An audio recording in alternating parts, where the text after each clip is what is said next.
Okay, exciting news in today's video.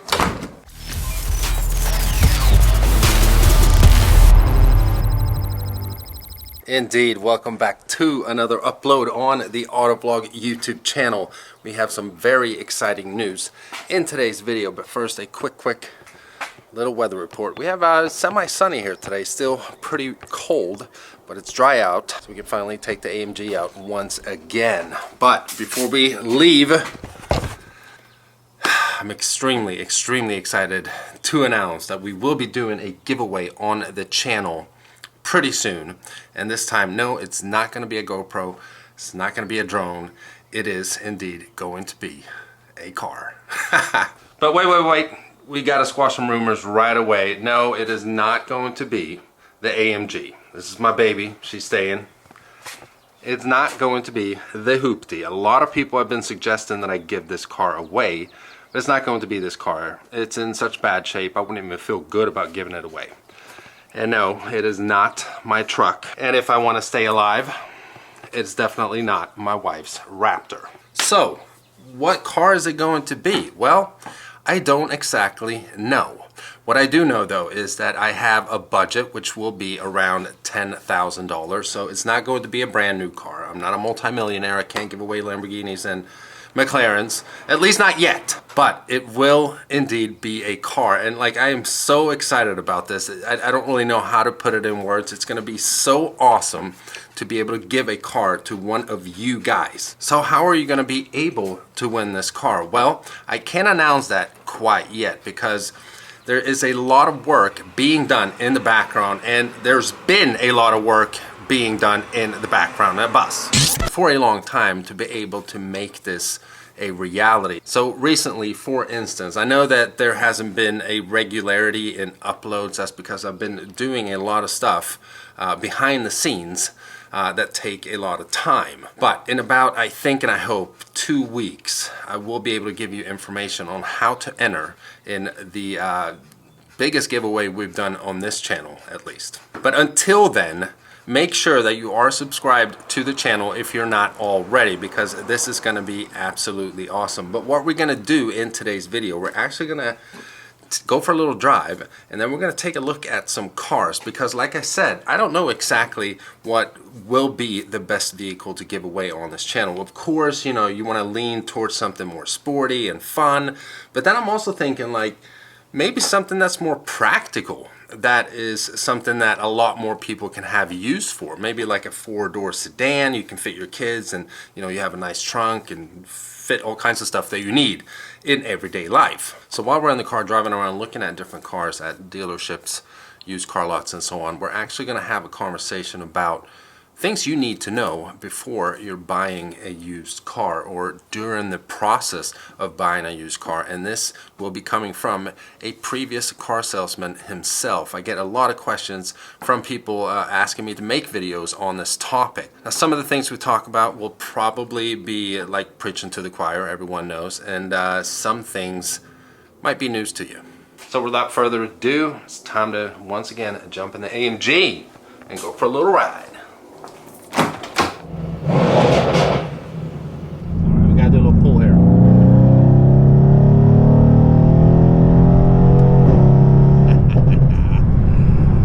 Still love this car, still love it. It does not get boring. All right, so let's get down to business here, and we're going to talk about what you should know before buying a used car. And we're going to focus on used cars today because that's what we'll be looking at. I was a car salesman for almost 4 years, and you come across and meet a lot of different people. And what I wanted to start with initially here is debunking a myth that a lot of people still believe in. Now, it mainly relates to an older generation because that's how things were back in the day. But with the introduction of the internet, everything changed.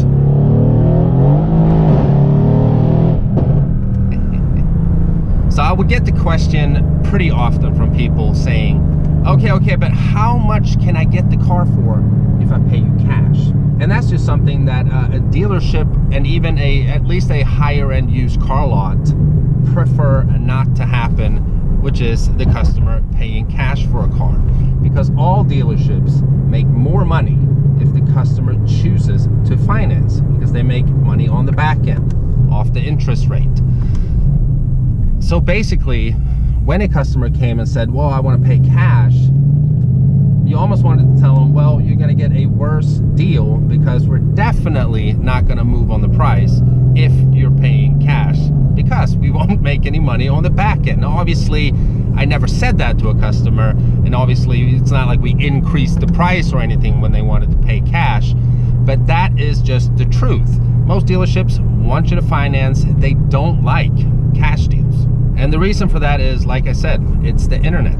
Nowadays, people shop at home online for the best deal they can find on the car that they're looking for. Most of the time, a consumer already has the car in mind that they want. And let's say it's a Ford Focus. They'll go shopping for a Ford Focus that is equipped the way that they want, and then they start shopping around on the internet at nearby dealerships to see what the car actually costs.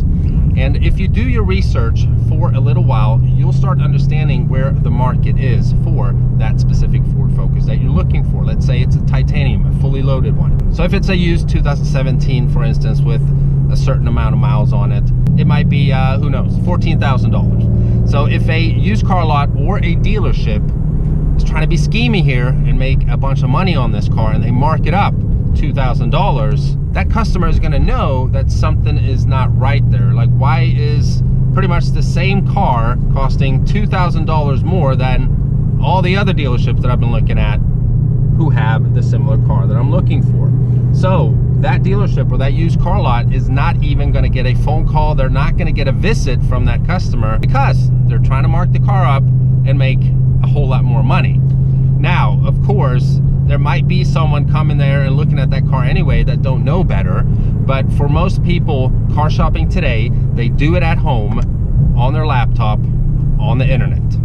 That means that the most important thing for a consumer nowadays when they want to buy a car is doing their research. You have to do your research. You're the one spending the money.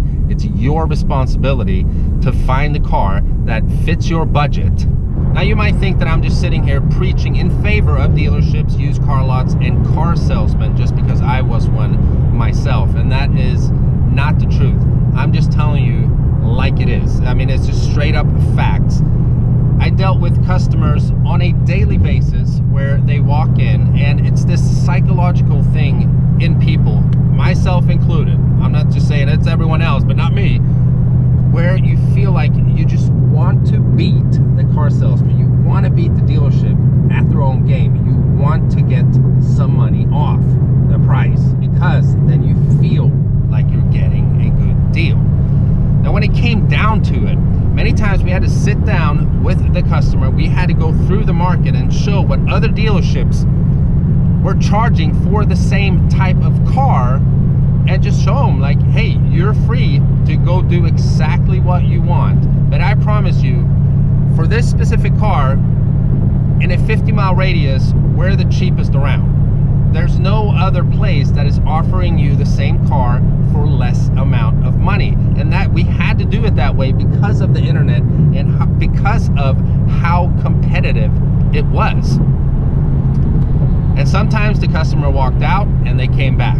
But most of the time, the customer actually had done their research, and they were like, yeah, you know what? We know it's the cheapest around, and we closed the deal that way. So where I used to work, we had a no negotiation policy on used cars. And many times that was tough because the customer's not having it. And I'll be honest, sometimes we had the car slightly marked up, so we could do a little negotiation type game.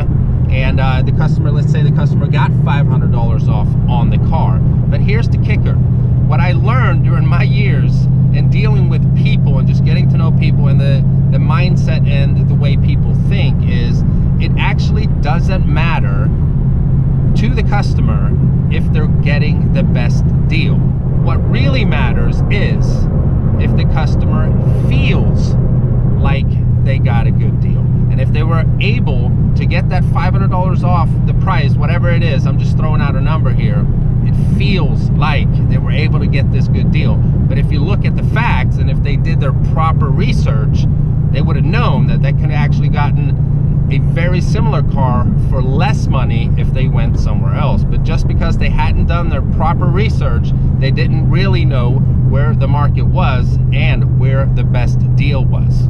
So who sets the markets? Well, it's the big auctions around. At least around here, it's Manheim Auction. I mean, thousands and thousands and thousands of cars go through there every day.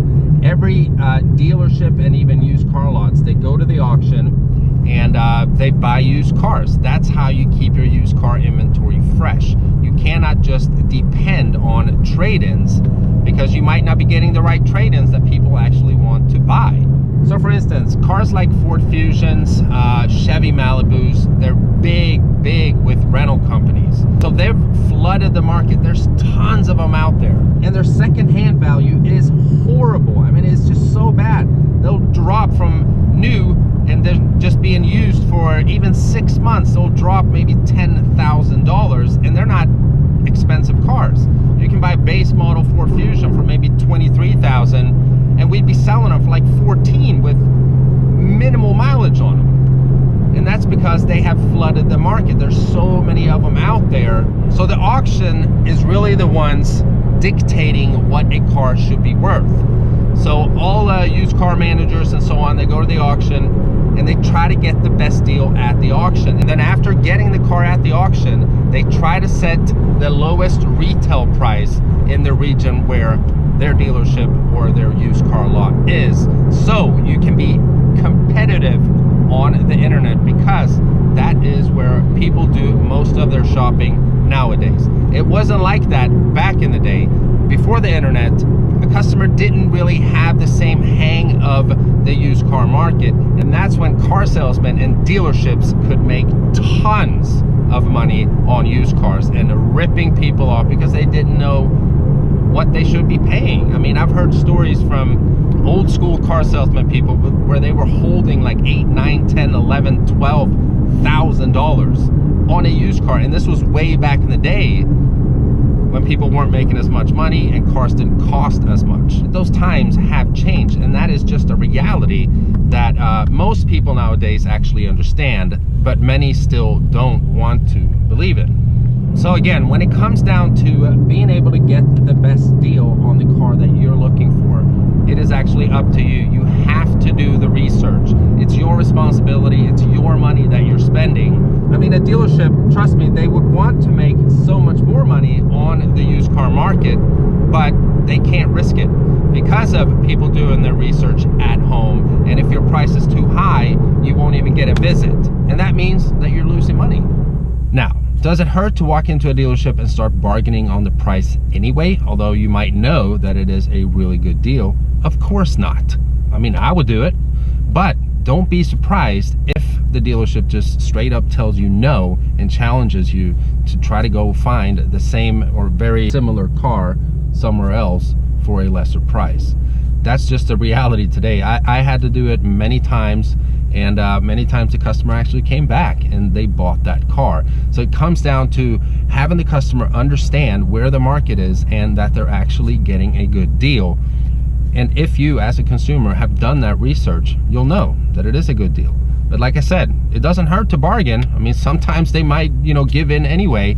Sometimes when it's at the end of the month, and if you can look up how long the dealership or the used car lot has actually had that car in their inventory, then yes, there is a chance that you can get some money off the price. Because what that means is if they don't sell the car within, let's say, 90 days, they have to take the car back to the auction and try to sell it that way, and that is a guaranteed loss of money for the dealership. So yes, keep that in mind. It doesn't hurt to bargain on the price, but don't be surprised if you don't get a yes.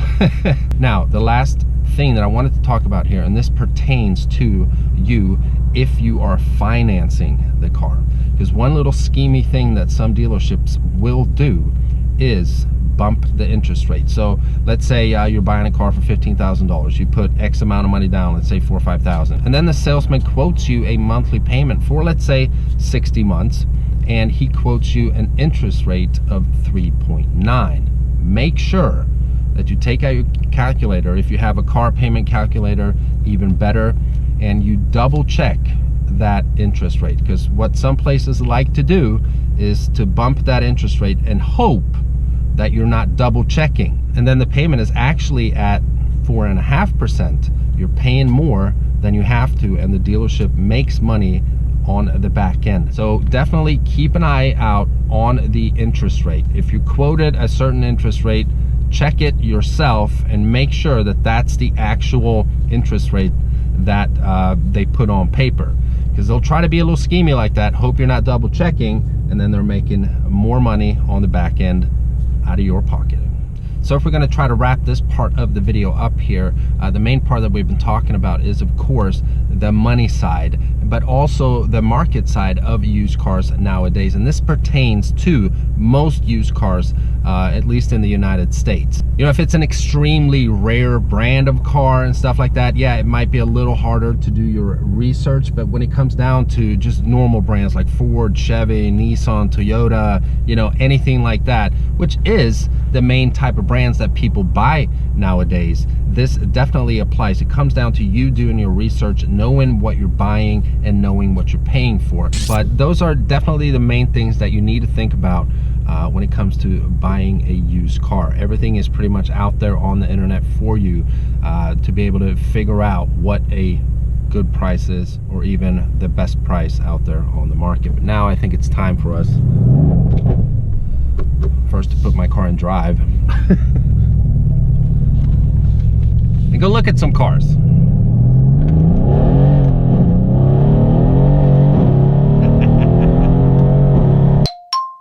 All right, check out this E46 BMW with one pink wheel. Yeah, it won't be that car. No offense to the owner though, I'm just saying, like, it won't be that car we're giving away. Pink front wheels. So I've stopped here at a used car lot. It was actually where I bought the Hoopty, but they have a lot nicer cars here as well. And look at this, it's a Mini Cooper. It's even a manual. I love these cars, I think they're awesome. So yeah, I'm really conflicted regarding what type of car to buy. Like I said in the beginning of the video, you know, it'd be, of course, a lot more fun to buy something sporty, like a, you know, an older, like, I don't know, Audi or older BMW that's still sporty, or get something that is a little newer, or maybe like get an SUV that obviously fits the price range. I mean, that could like help a whole family out. Yeah, man, I'm conflicted. You guys are gonna have to help me out on this. I'm gonna make a decision soon, but I don't know what is the best pick, what's the best car to buy. Like, look at this car right here. This is a Chevy Sonic. I mean, it's kind of boring, but it's a 2016. It has 50,000 miles on it. That's a relatively new car. But yeah, I mean, kind of boring, but I know that this would definitely help someone out. They're not getting a piece of junk. I mean, this is still a pretty new car. Help me out, guys, help me out. You know what, this Sonic is brown. Yeah, you can't do a brown car. Some kind of metallic though, but still, it's brown. Or if we can find a really nice Ford Fusion. Huh, what about that? Give away a car that basically started this whole channel. Yeah, we definitely got some stuff to think about. Like I said, I'm conflicted here regarding what car to pick. So I definitely need some suggestions from you guys down below in the comments. Now, this is my first car giveaway, so like I said, it's not gonna be something super duper this time, but I still want to find something that is reliable and it's gonna be of value to one of you guys. And then what I would want to do in the future is like do a car giveaway at least once a year and just step it up every time. But yeah, I'm extremely excited about this whole thing here, but I have no clue what car to get. So today we've just done some window shopping just to kind of see what's out there at, you know, nearby used car dealerships and used car lots and stuff like that. But we'll see where we end up and what car that I'll end up buying. And as soon as I have the giveaway details, then of course you guys will be the first ones to know. We're currently doing some finishing touches to everything here, and then I'll be able to announce that and we'll get the giveaway rolling. It's gonna be absolutely awesome, guys. And just like that, we are back home. Look at my driveway here. It only fits 4 cars. The Benz is over there, Raptor truck, and the Hoopty, of course. which means that I'm gonna have to, I mean, usually the Benz is in here, there's no car in the garage, but it means that I will have to, and I know a place where I can put the hoopty when the giveaway car arrives, until one of you guys takes delivery of it. But this video was more kind of like leading up to what's going on the channel. I have big plans for 2019, and it starts with this giveaway right here. So I hope you guys are excited. I'm super duper excited. Like I said, I know we looked at kind of, you know, ho-hum cars today, like a Mini Cooper and a Chevy Sonic. I'm not buying a Chevy Sonic, but that was just like an example of you can still get a pretty new car with relatively low miles that will be dependable for someone, you know, to take delivery of it. Ford Fusion would be a lot of fun. The perfect thing would be if I could find my old Fusion, buy that back and give it to one of you guys. But you know, I don't think that's happening, because I know that it's sold somewhere in Ohio. But no matter what car it ends up being, I think it's going to fit one of you guys perfectly. So with that being said, this video is indeed over. I've been editing the first part. I know it's dragging out on time, so we need to wrap it up here. But I hope you guys enjoyed it. Remember, hit the subscribe button if you're not subscribed already, so you stay updated on all the relative information that you need to enter this giveaway. I'll see you guys very, very soon. Bye-bye.